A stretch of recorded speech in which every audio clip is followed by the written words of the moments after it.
Sveiki dvyniai. Na tai ką, jaučiat, kad jums vis geriau, geriau ir geriau. Po truputį kylate į viršų, tai kad ir mums būtų gerai, paspauskite prenumeruoti ir patinka. Ir tęsime toliau. Taigi, ši savaitė pasižymės tuo, kad pas jūs bus gana aktyvus metas ir jūs galite planuoti daug dalykų susijusių su veikla, su savo matomumu, su savireklama.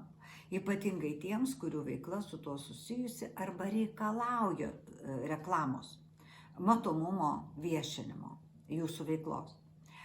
Na, taip pat asmeniniam gyvenime, ypatingai vieniši, galite turėti kažkokių labai malonių susitikimų, kurie baigsis kažkokiais tai santykiais ir, na, kažkokių tai malonių santykių pradžia.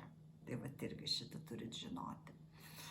Taip pat noriu pasakyti, kad labai palanki savaitė jums pradėti kažkokias sveikatinimosi procedūras, jos tikrai atneš labai daug džiaugsmo ir pradėsite naują etapą savo, savijautoj, prieš vasarą pasitempti, gal svorio numesti, gal tiesiog šiaip, profilaktiškai kažką pasidaryti, kokių vaistažolių pagerti, irgi jums duos labai didelį rezultatą.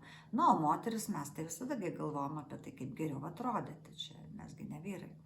Tai va.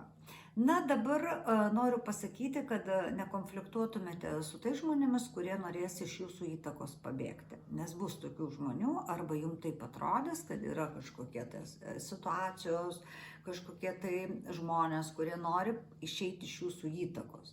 Dabar ką tai reiškia? Kiekvienas jūs nuspręskite savo, nes tai gali būti vaikai užaugę, kurie jau nori atsiskirti, gyventi atskirai. Tai gali būti, kažkokie tai kaimynai, kurie nori pasistatyti aukštą tvorą, ar giminės, kurie nori irgi galbūt mažiau bendrauti, arba mano, kad ten jūsų bendras namas, kur priklauso visai giminiai po 1 kvadratą, reiškia, jūs darote per didelį įtaką.